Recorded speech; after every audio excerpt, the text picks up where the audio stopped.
Centro de Estudios Legales sobre el Terrorismo y sus Víctimas. De la Argentina. Exacto. O sea que ustedes son como un organismo espejo de los organismos de derechos humanos, de las madres de Plaza de Mayo o las abuelas de Plaza de Mayo. Exacto, somos una asociación civil que representa a las víctimas del terrorismo de la década del 70, principalmente aquellas agredidas por Montoneros y el ERP, y que a 40 años de los hechos continúan sin el reconocimiento de sus derechos a la verdad, la justicia y la reparación. Vos sabés que verdad, justicia y reparación son las tres banderas de ustedes. Sí, son los derechos de las víctimas del terrorismo de todo el mundo. Ah, porque tiene que ver con otros organismos de otros países. Los derechos de las víctimas del terrorismo en cualquier país del mundo son estos tres. A la verdad, que la víctima conozca las circunstancias en las cuales ocurrió su atentado; a la justicia, que los responsables sean juzgados y condenados; y a la reparación, que esa víctima sea indemnizada, reparada, asistida por el Estado. Bien, hay una palabra que choca un poco: terrorismo. Precisamente la Graciela Fernández Mejide, ex senadora, ex candidata a la gobernación, una persona muy importante, también ella víctima de la violencia política. Su hijo Pablo fue secuestrado y desaparecido, permanece desaparecido. Ha dado una entrevista muy interesante este fin de semana a Infobae, y ella ha dicho que la guerrilla naturalmente era terrorista. De alguna manera mete también ella el dedo en la llaga, o por lo menos se coloca en una posición incómoda, políticamente incorrecta, respecto del consenso que habría entre los medios, no sé si entre la sociedad, creo que no, pero entre los medios sí, sobre que los guerrilleros no eran terroristas.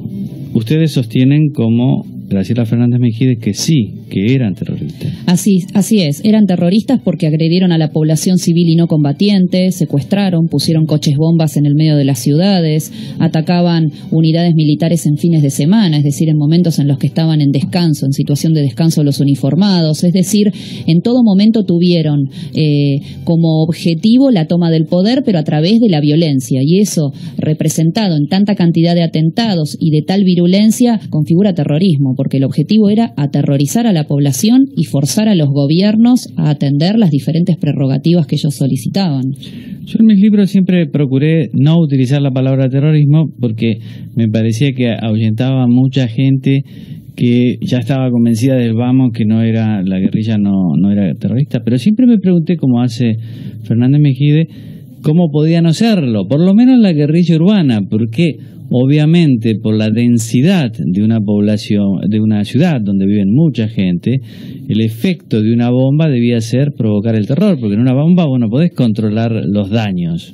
Mirá, tengamos presente algo: cuando nosotros tuvimos que relevar los diarios de la década del 70, de 1969 a 1979, para construir un listado de víctimas, relevamos 4 diarios distintos. Los diarios titulaban terrorismo. O sea, en esa época, a lo que cometían Montoneros, el ERP, FARC, FAL, FAP y otras organizaciones se lo denominaba terrorismo. Y eso fue antes del golpe eso, 24 de marzo del 76. Imagínate que la mayor cantidad de atentados terroristas se da durante la vigencia de los gobiernos democráticos, los gobiernos de Cámpora, Lastiri, Martínez de Perón y Perón. O sea, en esos 4 gobiernos se da la mayor cantidad de atentados en proporción de toda la década del 70. Y también La Opinión, que era un diario considerado de centro-izquierda, hablaba de terrorismo, incluso de guerra. Exactamente. Bueno, a ver, de guerra hablaban los mismos Montoneros y los mismos del Ejército Revolucionario del Pueblo. Ellos hacían sus partes de guerra y ellos admitían estar en guerra contra el Estado. Aparecieron hace poco en una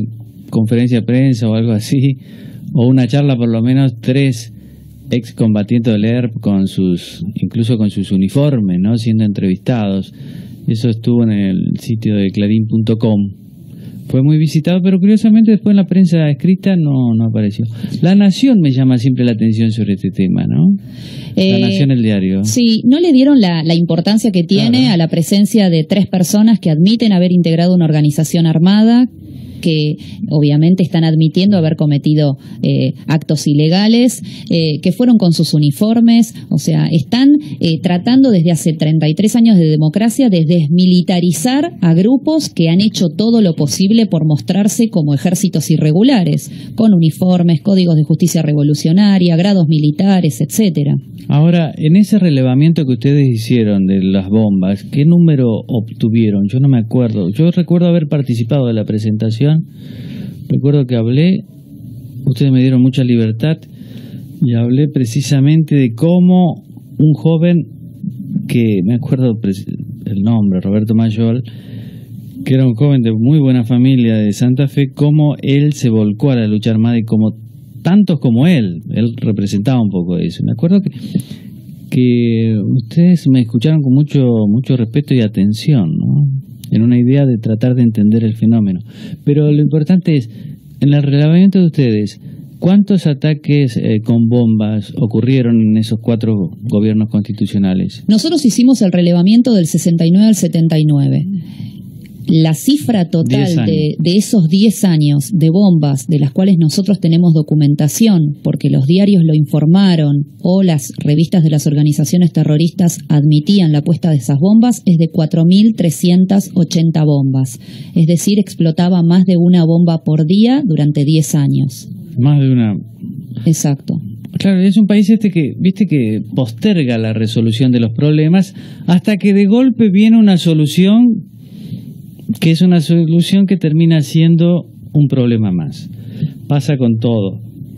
¿Te acordás la inflación como un plan de estabilidad muy brusco, pero que provocó un montón de otros problemas? Me acuerdo el plan de estabilidad de Cavallo.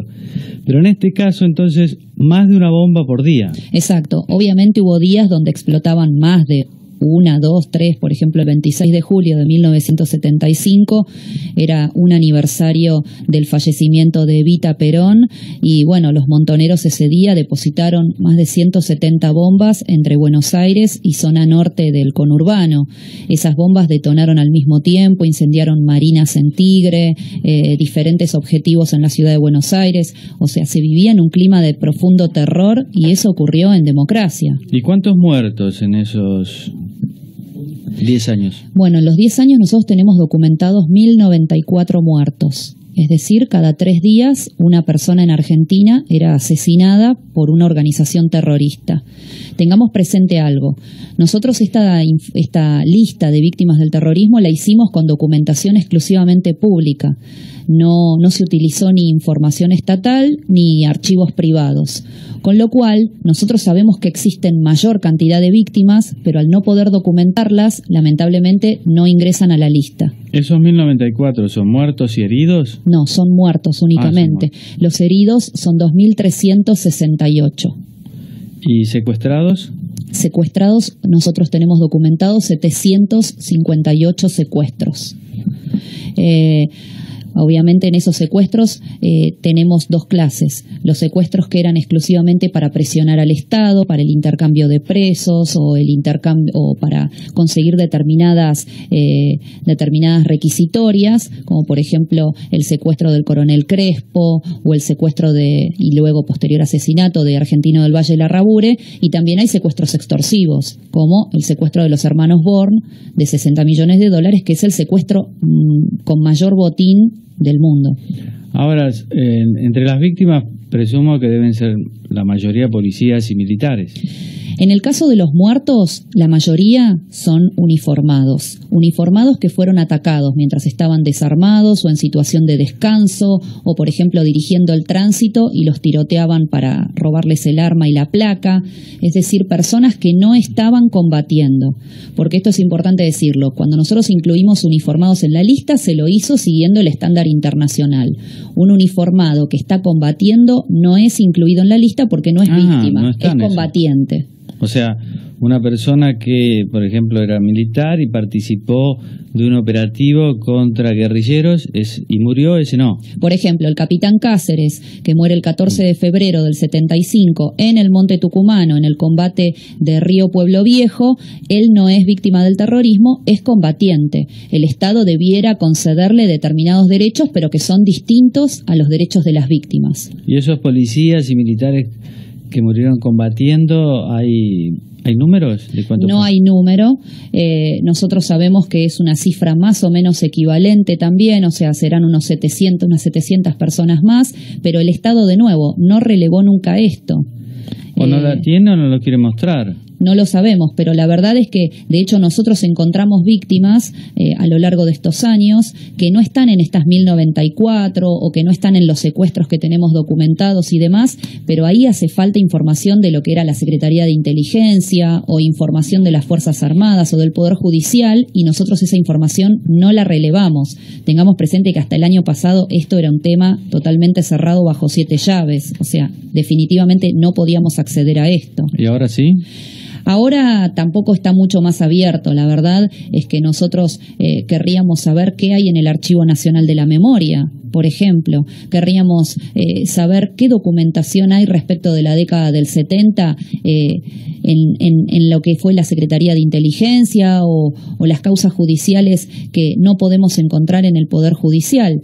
Pero bueno, por ahora el Estado tampoco está abriendo demasiado esto y entendemos que es exclusivamente para seguir garantizando de alguna manera la impunidad de un sector. Pero ustedes en general supongo habrán votado a Macri, ¿no? Mira, algunos lo han votado, otros no. Lo que sí no votamos es permanecer en este status quo. Definitivamente el cambio se refería también al llamado curro de los derechos humanos. Ahora, tuvieron una reunión con el secretario de Derechos Humanos, Abruj. Sí, nos reunimos en enero de este año. Mostraron algunos casos de víctimas. Sí, fueron 4 familias de víctimas. La familia Barrios, cuyo hijo de 3 años fue asesinado por montoneros en un tiroteo. La familia Muscat, cuyo padre era empleado, era ejecutivo de una de las empresas del grupo Born. Bueno, él también fue asesinado por montoneros. La familia del militante peronista Castrofini y la familia del policía asesinado por montoneros, Emilio Renault.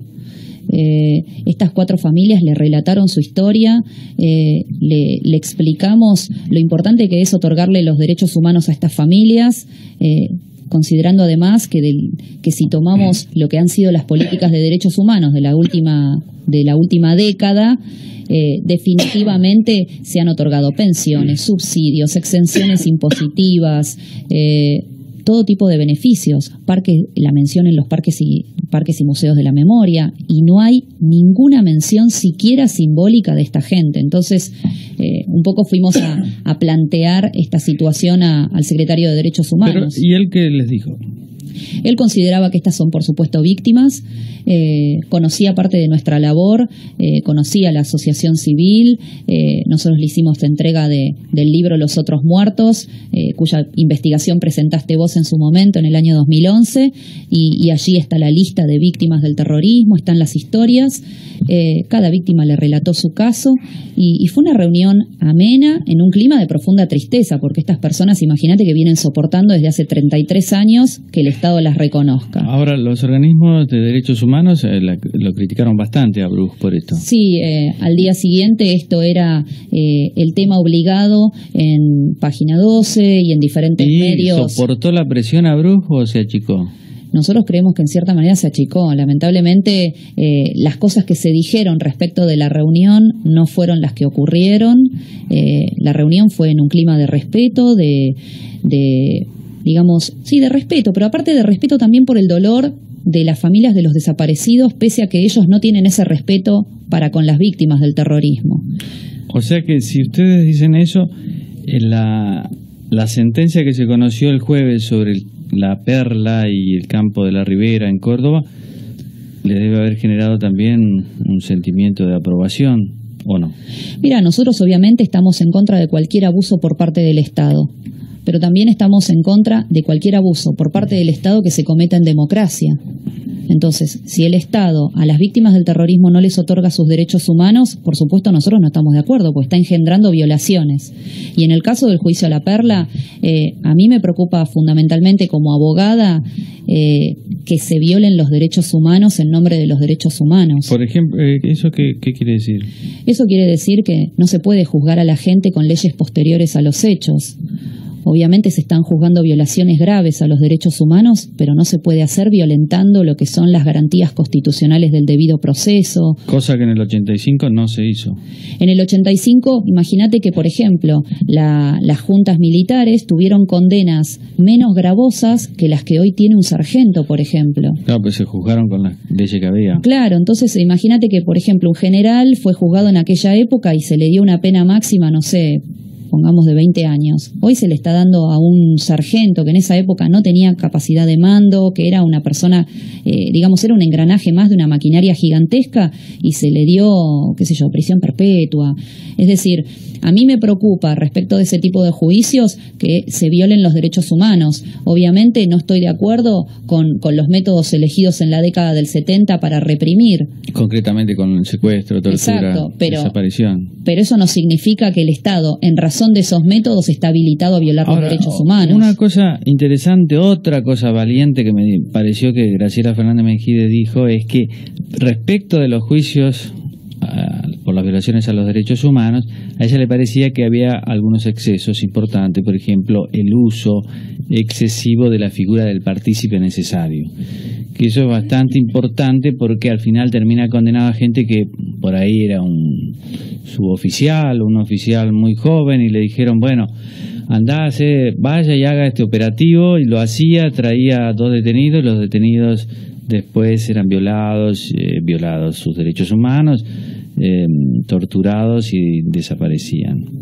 Y esa gente que había participado en la captura con uniforme ahora es juzgada y condenada.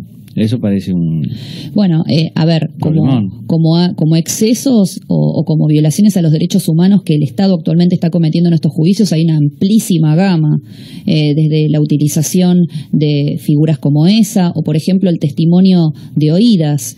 Una persona dice que escuchó a otra inculpar a determinada persona, y ese testimonio, que no lo dice la persona directamente implicada, vale como prueba. Entonces, o sea, hay un exceso en el uso, exceso en la valorización del testimonio de testigos. Exacto. Después hay pruebas que van en detrimento, ante un testimonio de oídas, quedan en menor importancia, como por ejemplo los legajos de esos uniformados, donde está toda su foja de servicios, dice dónde estaban destinados, y sin embargo terminan siendo acusadas personas que tal vez en el momento de los hechos no estaban en ese lugar. Entonces, yéndome del tema de las víctimas un segundo y tomando esto desde mi posición de abogada, yo lo que veo es que hay un exceso y que hay una violación a los derechos humanos, y me parece que desde el momento en que incluso las organizaciones de derechos humanos convalidan estas violaciones, deslegitiman su propio reclamo. O sea, yo quiero que se juzgue a los terroristas, quiero que se los juzgue, pero de ninguna manera voy a pretender que un terrorista de 80 años esté en condiciones similares a la tortura en una cárcel común. Sí, otro tema que Fernández Mejide toca, que es bien polémico, es si hubo un genocidio o no. Todos los periodistas van a decir en general que sí.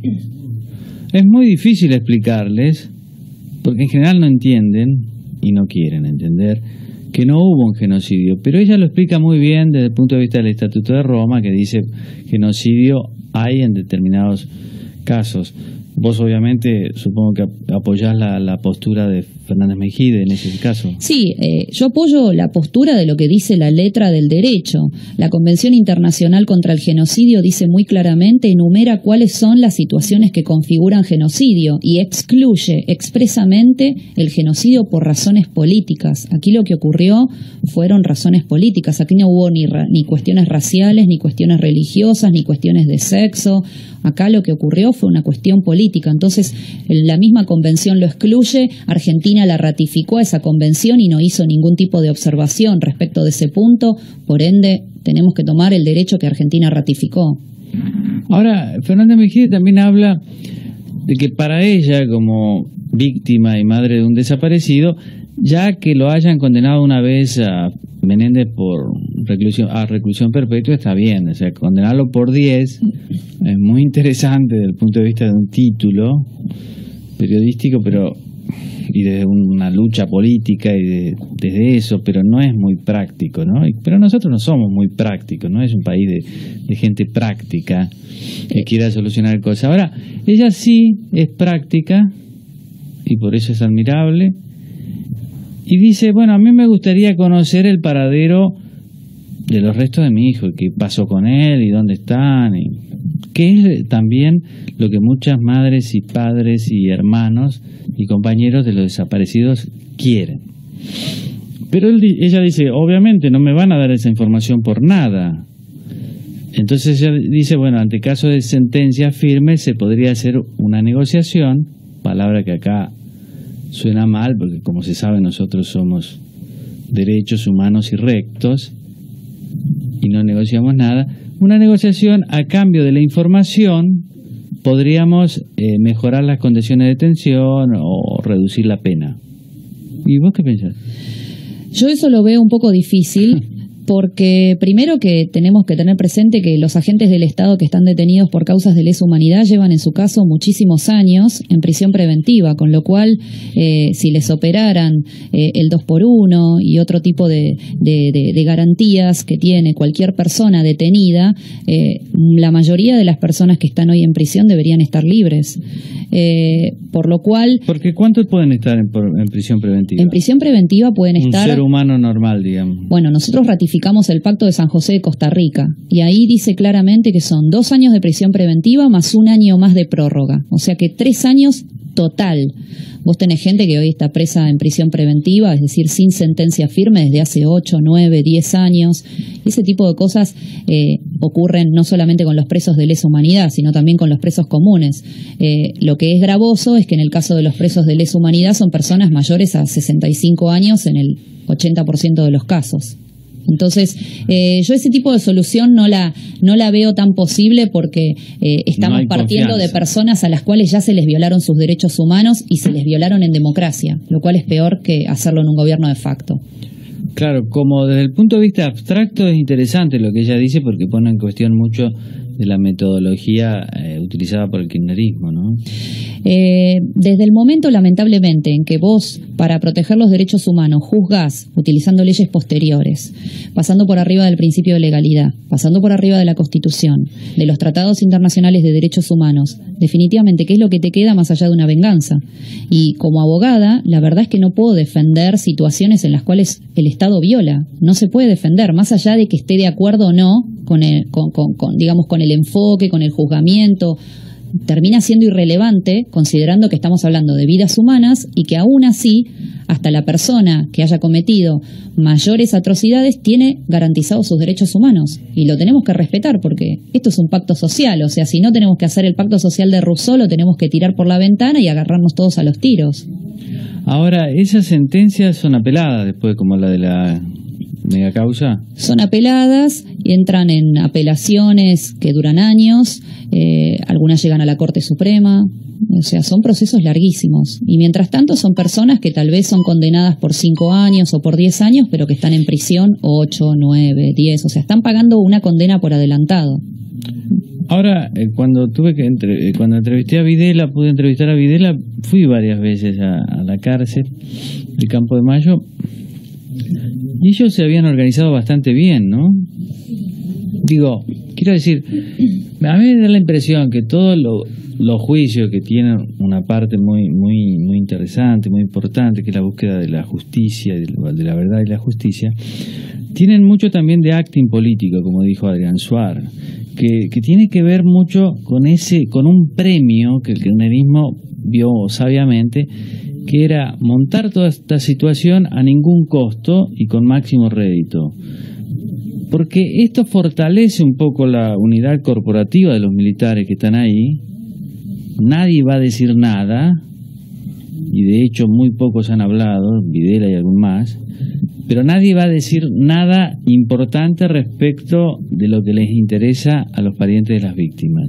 Pero todos se van a quedar ahí tranquilos esperando, porque van a estar ahí porque la sociedad dice, bueno, que tienen que estar ahí. Ni siquiera se les concede el tema de la prisión domiciliaria cuando tienen enfermedad o que tienen 70, 75, 80 años. Hay gente de 87 años preso. Para el kirchnerismo era todo ganancia en eso, ¿no? Y me parece que eso interpreta mucho en nuestro sentido de la justicia, ¿no? Los monstruos son ellos, encerrémoslos, dejémoslos ahí.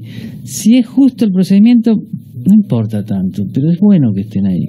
Y por el otro lado, cualquier causa judicial que por ejemplo nosotros hemos reabierto para solicitar que se investigue, se juzgue y se condene a los montoneros o a los terroristas del ERP que en su momento asesinaron o torturaron o secuestraron gente, ninguna de esas causas prosperó. Entonces vos te encontrás con que el impulso estatal está exclusivamente puesto en una parte de la historia de los 70 y la otra parte la seguimos barriendo debajo de la alfombra. Ahora, ahí es clave cómo se interpreta lo que es delito de lesa humanidad.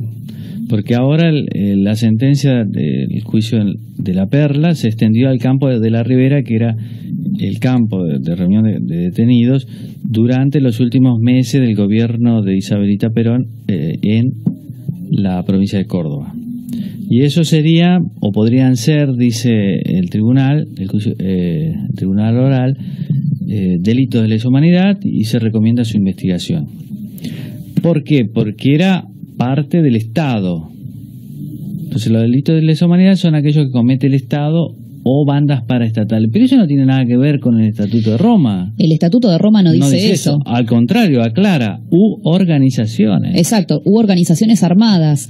Con lo cual el Estado argentino hizo una interpretación restrictiva para únicamente juzgar a un sector y dejar impune a otro. Otro que hoy por hoy es en muchas de estas causas de lesa humanidad es querellante a su vez, pese a haber sido ellos montoneros o miembros del ERP. Entonces vos te encontrás acá realmente una hipocresía gigantesca, donde si vos fuiste terrorista y te violaron tus derechos humanos, eso es lesa humanidad. Pero si vos pusiste una bomba y asesinaste gente, eso no es lesa humanidad, prescribió y es un delito común. Y eso no lo dice el Estatuto de Roma y por supuesto no va la jurisprudencia internacional en ese sentido. Pero claro, además todo lo que vos le consultás afuera, incluso adentro, Moreno Campo, que fue el fiscal en el Tribunal de La Haya, lo dice, no, las guerrillas pueden ser investigadas y procesadas por delitos de lesa humanidad.